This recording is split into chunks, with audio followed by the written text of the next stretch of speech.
Hola, hola, ¿cómo están? Muy buenos días, buenas tardes, buenas noches, independientemente de la hora en que vean esta presentación. El día de hoy continuamos con la segunda transmisión del programa práctico de especialización en normas internacionales de información financiera. En plataforma está la doctora Nair Ruiz Saavedra de Colombia. Doctora Nair, ¿cómo está? Muy buenos días. Tiene usted el micrófono habilitado. Iniciamos con la transmisión de esta segunda sesión. Muy buenos días para todos. El día de hoy vamos a ver tres normas internacionales. Como ya habíamos hablado anteriormente, se van a realizar de forma práctica. Tenemos hoy la NIC 7, estado de flujo de efectivo. Tenemos también la NIC 8, corrección de errores, también políticas contables. Y la NIC 10, que son hechos ocurridos después de la fecha de cierre. Como realizamos la metodología de trabajo del día de ayer, vamos inicialmente a hacer unas preguntas teóricas. Esto con el fin de repasar nuestros conocimientos teóricos y de esta forma pues nos queda mucho más fácil desarrollar la parte práctica de cada una de las normas internacionales de información financiera. De acuerdo con NIC 7, en el estado de flujo efectivo se presentan dos transacciones. Señale cuál de las dos. A, capitalización de pasivos. B, intereses recibidos sobre préstamos. C, intereses por pagar sobre préstamos. D, ingresos por la emisión de bonos. Entonces, en este caso específico, estamos hablando de flujos de efectivo. Entonces, hay un flujo de efectivo que es por esos intereses que se han recibido sobre préstamos que se han efectuado o por la emisión de bonos. Siguiente punto. ¿Cuál de las siguientes partidas debe presentarse en el estado de flujo efectivo como actividades de inversión? Costo de empleados, evaluación de propiedad, pago de préstamos bancarios, costos de desarrollo capitalizados en el periodo. Entonces aquí recordemos lo que nos dice la NIC 7. La NIC 7 nos indica que debemos tener en cuenta en la parte de actividades de inversión, pues todo lo que tiene que ver con la parte de activos no corrientes, cuando estamos hablando de la venta, la compra de un elemento de propiedad, planta y equipo, la capitalización de los costos por préstamos, de los costos desarrollados en una propiedad, planta y equipo. Eso lo vamos a manejar como flujos de efectivo, los vamos a presentar, perdón, como flujos de efectivo de actividades de inversión. También debemos distinguir en la siguiente pregunta es qué partidas deben presentarse como flujos de efectivo de actividades financieras. Entonces, nuevamente nos enuncian costos de empleados, revaluación de propiedad, pago de préstamos bancarios, costos de desarrollo capitalizados en el periodo. Entonces, ya sabemos que los costos de empleados, las erogaciones o esos flujos de efectivo por pagos a empleados, pues se va a manejar como actividades de operación. La revaluación de propiedad es una transacción no monetaria. Los pagos de préstamos bancarios, en este caso, sería la respuesta correcta. ¿Por qué? Porque es un flujo de efectivo de actividades financieras. Y pues ya sabíamos, o ya lo hemos visto en la anterior pregunta, que los costos de desarrollo capitalizados en el periodo nos hablan de un flujo de efectivo de actividades de inversión. La siguiente pregunta está relacionada con los flujos de efectivo de actividades operativas. Como lo había comentado, pues en este caso sería los costos de empleados. ¿Por qué es importante que tengamos en cuenta la distinción entre las actividades de operación, de financiación y de inversión? Porque la norma nos indica que existen dos métodos para definir las actividades de operación, como ustedes saben bien, que es el método directo y el método indirecto. También la norma nos indica que tenemos que elaborar ese estado de flujo de efectivo con el fin de reflejar durante el año que estamos presentando en qué se invirtieron los diferentes flujos de la compañía, es decir, cómo inició mi efectivo y equivalente al efectivo al momento del 1 de enero del año XX y cómo terminó al 31 de diciembre de ese mismo año. Es decir, cómo a través de las diferentes transacciones debo identificar si fueron por actividades de financiación, de inversión o de operación. Siguiente pregunta. Señalen las dos opciones. De acuerdo con el 7, estado de flujo efectivo, pueden clasificarse como efectivos y equivalentes al efectivo. A, acciones preferentes, redimibles, adquiridas con vencimiento en 60 días, pagarés mantenidos cuyo pago debe hacerse en 120 días, inversión en acciones, un sobregiro bancario que forma parte del manejo habitual de tesorería. Entonces, ya habíamos hablado de las características de un equivalente al efectivo, ya habíamos indicado que dentro de las tres características principales está que el riesgo inherente sea bajo, que el tiempo de vencimiento sea inferior a 90 días y que este tipo de equivalentes al efectivo sea utilizado para el pago de las obligaciones de los proveedores que tiene a su cargo la compañía, es decir, el manejo habitual de tesorería. De acuerdo con el 7, estado de flujo efectivo y dando tratamiento como evento no recurrente, ¿cuál sería la clasificación más apropiada del flujo efectivo generado por el efectivo recibido en compensación por el desastre causado por un terremoto? A, flujo efectivo de actividades operativas. B, flujo de efectivo de actividades de inversión. C, flujo de efectivo de actividades financieras.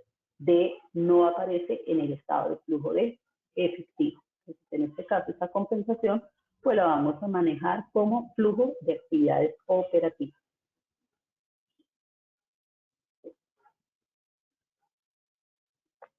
Siguiente pregunta. De acuerdo con la NIC 7, estado de flujo efectivo y dando tratamiento como un evento no recurrente, ¿cuál sería la clasificación más apropiada del flujo efectivo generado por la venta de una subsidiaria, es decir, de una empresa filial? A, flujo de efectivo de actividades operativas. B, flujo de efectivo de actividades de inversión. C, flujo de efectivo de actividades financieras. D, no aparece en el estado de flujo de efectivo. Entonces, en este caso, se debe presentar como flujo de efectivo de actividades de inversión. Siguiente pregunta. De acuerdo con la NIC 7, estado de flujo efectivo y dando tratamiento como evento no recurrente, ¿cuál sería la clasificación más apropiada de flujo de efectivo generado por el efectivo recibido por la venta o enajenación de una importante partida de planta? A, flujo de efectivo de actividades operativas. B, flujo de efectivo de actividades de inversión. C, flujo de efectivo de actividades financieras. D, no aparece en el estado de flujo efectivo. Entonces, en este caso específico, estaríamos ante flujo de efectivo de actividades de inversión. Entonces, ya hicimos un pequeño recorderis de los puntos básicos para el montaje del estado de flujo de efectivo. Ahora bien, vamos a iniciar con el ejercicio. Entonces, dice lo siguiente. Para la preparación del estado de flujo efectivo de la empresa XYZ es relevante también la siguiente información. Se compraron la totalidad de acciones de la subsidiaria por 590.000. Los valores razonables de activos adquiridos y pasivos asumidos son los siguientes. Entonces, aquí es importante que tengamos en cuenta que estamos ante una combinación de negocios. Estamos diciendo que se han comprado la totalidad, es decir, se tiene el control sobre esta subsidiaria. El valor de la contraprestación entregada fueron 590.000. Los valores razonables de activos y pasivos adquiridos y asumidos son inventarios, 100.000, cuentas por cobrar, 100.000, efectivo, 40.000, propiedad, planta y equipo, 650.000, acreedores comerciales, 100.000, deudas a largo plazo, 200.000. Se obtuvieron 250.000 de la emisión de capital, así como otros 250.000 de préstamos de largo plazo. El gasto por interés fue de 400.000, de los cuales 170.000 fueron pagados durante el periodo. Asimismo, se pagaron 100.000 relativos a intereses del periodo anterior. Los dividendos pagados fueron 1.200.000. El pasivo o los pasivos por impuestos sobre las ganancias al principio del periodo era de 1 millón, al final de 400.000. Durante el periodo se contabilizaron 200.000 de impuestos acumulados o devengados. Las retenciones correspondientes a dividendos recibidos ascendieron a 100.000. En el transcurso del periodo, el grupo compró elementos de propiedad, planta y equipo con un costo total de 1.250.000, de los cuales 900.000 fueron adquiridos mediante arrendamiento financiero. Se hicieron pagos por importe de 350.000 y por la compra de anteriores elementos. Se vendió una planta de 20.000, el cual correspondía a un costo histórico de 80.000 y una depreciación acumulada de 60.000.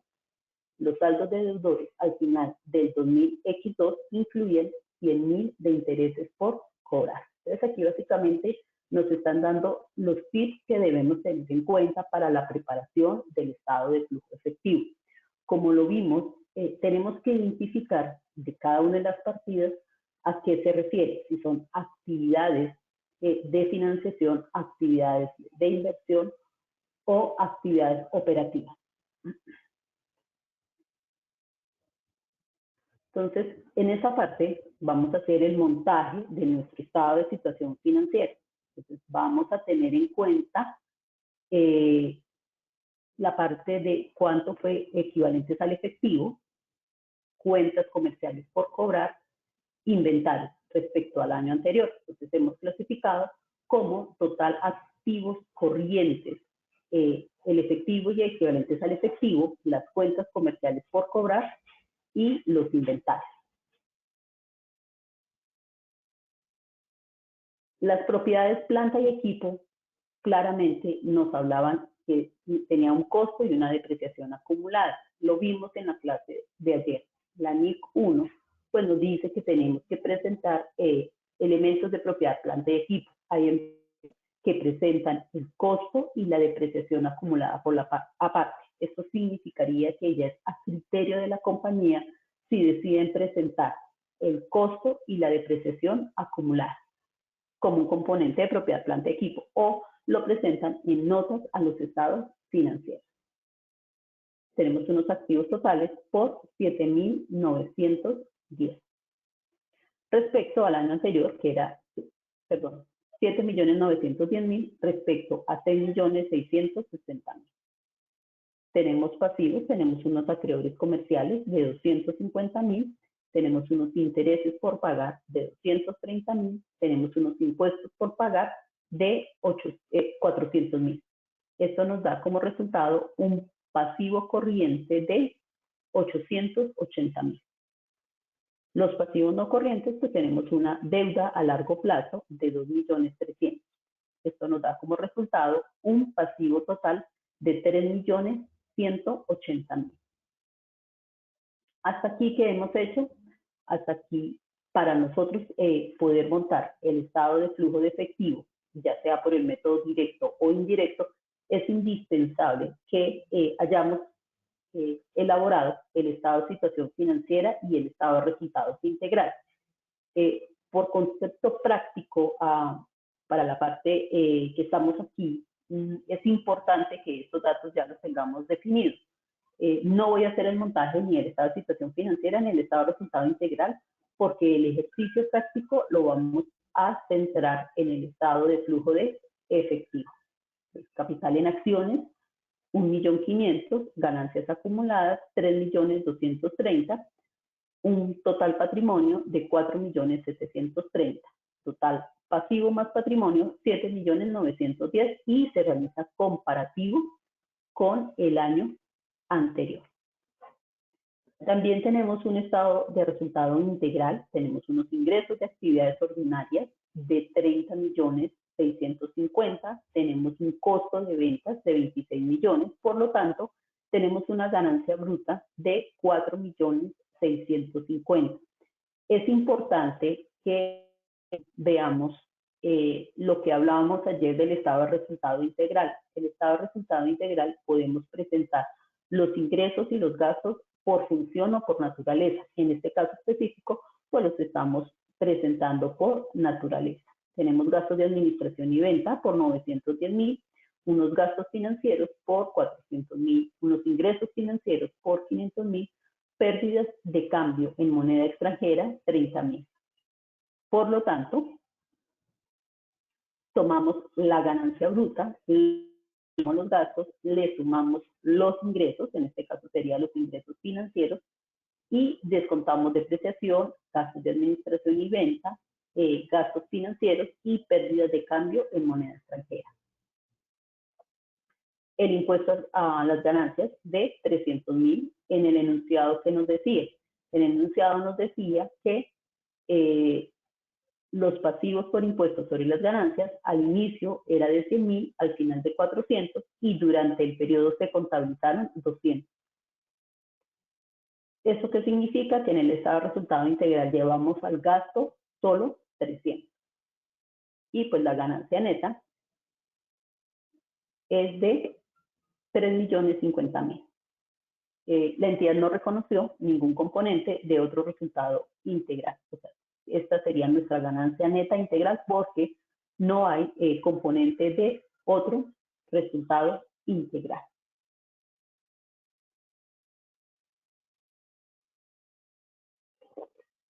Bueno, entonces vamos a hacer el montaje del estado de flujo efectivo por el método indirecto.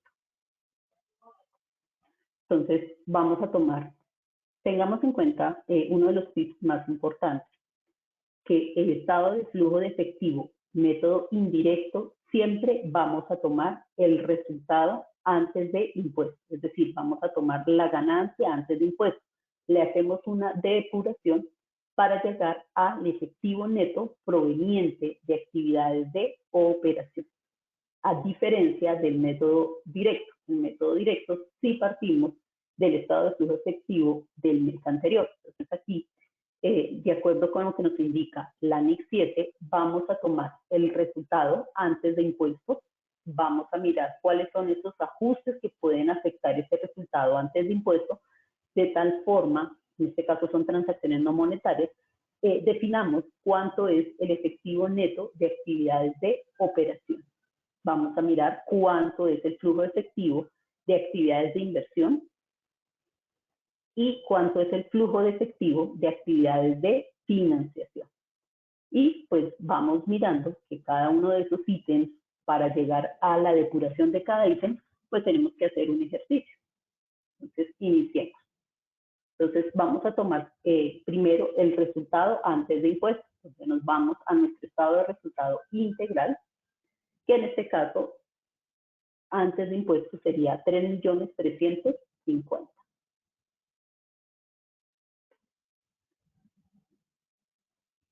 Entonces, hasta aquí, clarísimo. Siempre vamos a tomar la ganancia antes de impuestos.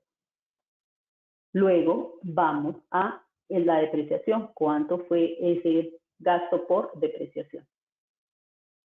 Entonces, ponemos nuevamente a nuestro estado de resultado integral y nos dice que es 460.000 euros.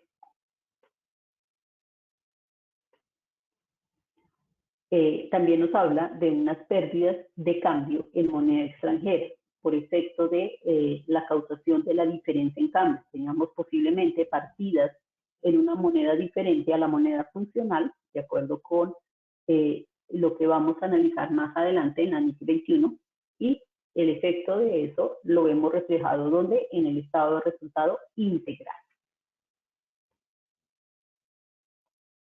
Entonces, las pérdidas de cambio en moneda extranjera es de 30.000.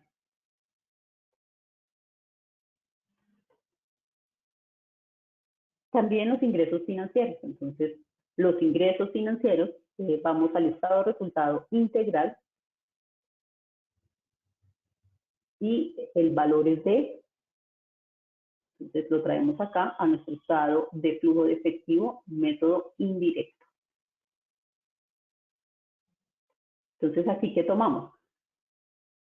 Resultado antes de impuestos le sumamos la depreciación, le sumamos las pérdidas por cambio en moneda extranjera y le restamos, en este caso, los ingresos financieros.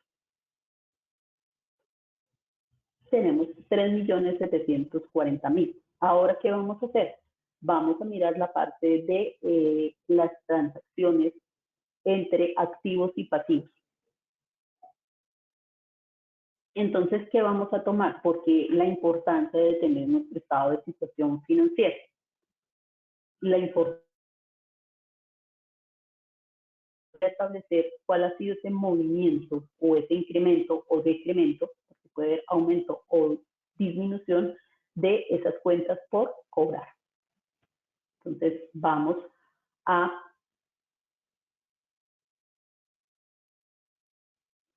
el estado de situación financiera.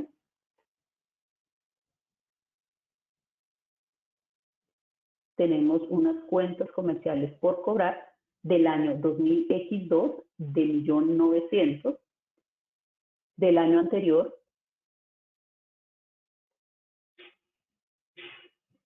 del año anterior 1.200.000, pero adicional tenemos que ir al enunciado. Entonces vamos a los enunciados y en los enunciados nos dice que también tenemos que tener en cuenta las cuentas por cobrar de esa subsidiaria en la cual se realizó la combinación de negocios. Es decir, que tomamos el valor del año 2000X2 respecto al año anterior menos lo que tenemos por combinación de negocios.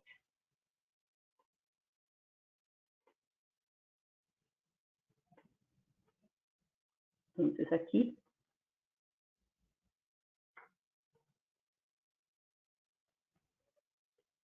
menos, porque estamos mostrando en este caso del 2000X1 al 2000X2, pero tenemos que tener en cuenta esa combinación de negocios.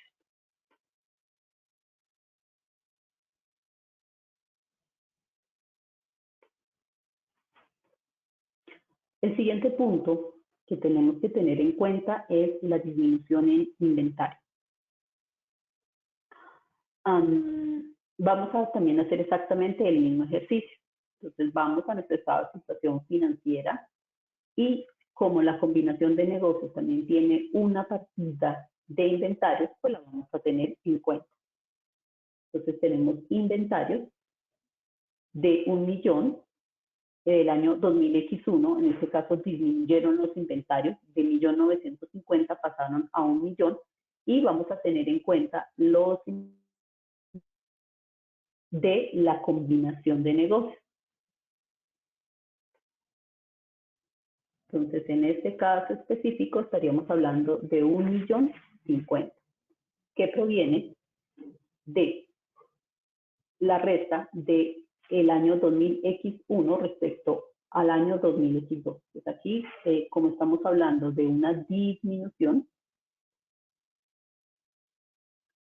entonces lo vamos a colocar positivo. Aquí es importante que nosotros tengamos en cuenta la taxonomía XBRL. ¿Por qué? Porque en la taxonomía XBRL nos sirve de guía.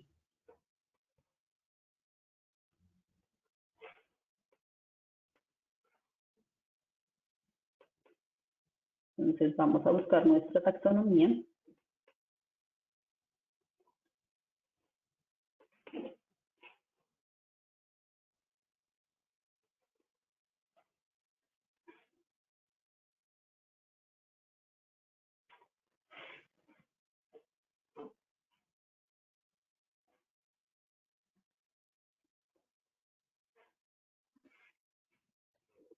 Aquí tenemos un estado de flujo efectivo método directo.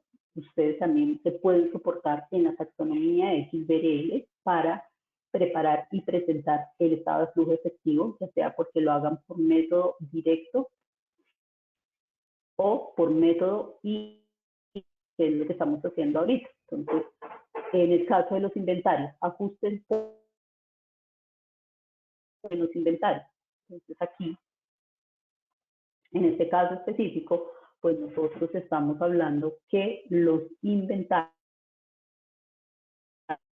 pues tenemos una disminución de inventario. En el caso de las cuentas por cobrar, de las cuentas por cobrar, aquí estamos diciendo que aumentaron. Entonces, cuando hay un incremento en las cuentas por cobrar, pues entonces aquí lo que vamos a hacer es en el estado de flujo de efectivo. El mismo análisis lo tenemos que hacer con acreedores comerciales. Entonces vamos a nuestro estado de situación financiera y en nuestro estado de situación pasó de 1.890.000 a 50.000 los acreedores comerciales.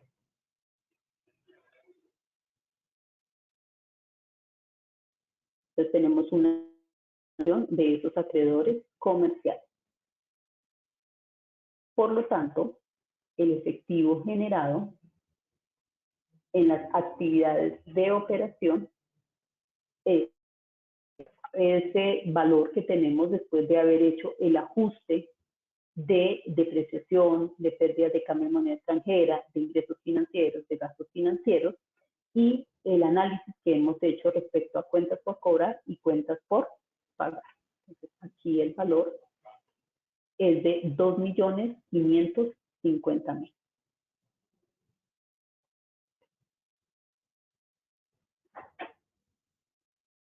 Entonces, vamos a hacer con esos intereses pagados. Entonces, nos vamos a la nota A y en la nota A nos dice, el gasto por interés fue de 400.000. Los intereses pagados durante el año fueron de 170.000. Por lo tanto, los intereses del periodo anterior fueron de 100.000. Estos datos vienen del enunciado. Ustedes los van a encontrar en el enunciado. Como les dije el día de ayer, este material les va a llegar a ustedes con la solución de cada uno de los problemas. Entonces tenemos gastos por intereses de 400.000, intereses pagados durante el periodo 170.000, intereses del periodo anterior 100.000.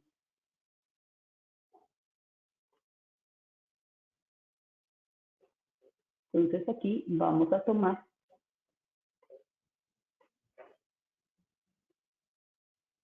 los intereses pagados durante el periodo más los intereses del periodo anterior. En la parte del impuesto sobre las ganancias también vamos a mirar. Entonces, ¿qué tenemos en la parte del impuesto sobre las ganancias? El impuesto al principio del periodo por 1.000.000. Pasivos por impuestos al final del periodo por 400.000 y pasivos por impuestos acumulados o devengo de 200.000.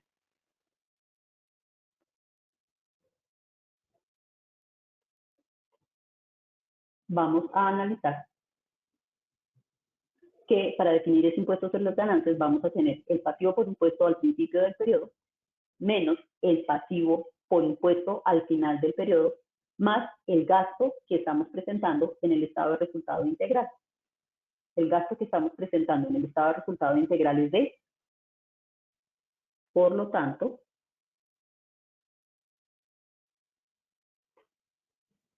el impuesto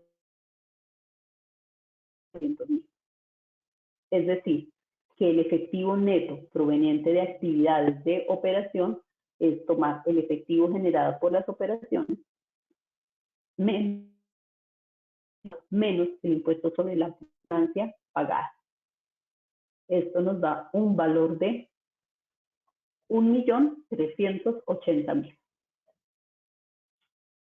Dentro de los flujos de efectivo de actividades de inversión tienen que ver sobre todo con la parte de, por ejemplo, adquisiciones de propiedad, planta y equipo, ya sea porque la adquirimos, ya sea porque la vendimos o por la compra de una subsidiaria.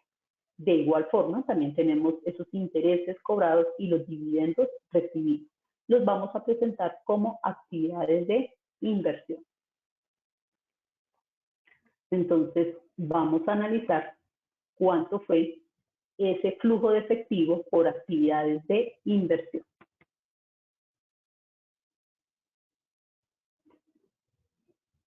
Entonces, ¿qué es lo importante que establezcamos primero en la adquisición de la subsidiaria? De acuerdo con lo que nos dice NIF 3, combinación de negocios. Vamos a tomar los datos de esa subsidiaria para llegar a mirar cuánto es ese patrimonio neto, es decir, cuánto es el total de activos menos pasivos. Entonces tenemos unos inventarios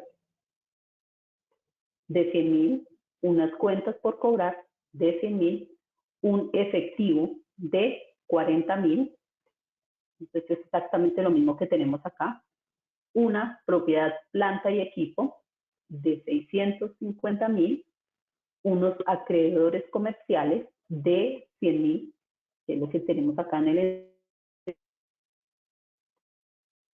y unas deudas a largo plazo. Esto es lo que se adquirió, que es de la subsidiaria. ¿Cuántos son los activos adquiridos y los pasivos asumidos? Pues es básicamente tomar los activos, esos pasivos, para definir cuánto es el patrimonio neto. Entonces, el patrimonio neto es de 590.000. El precio de compra, el que se transó según el enunciado, aquí vieron, se compraron la totalidad de las acciones de la subsidiaria por 90.000.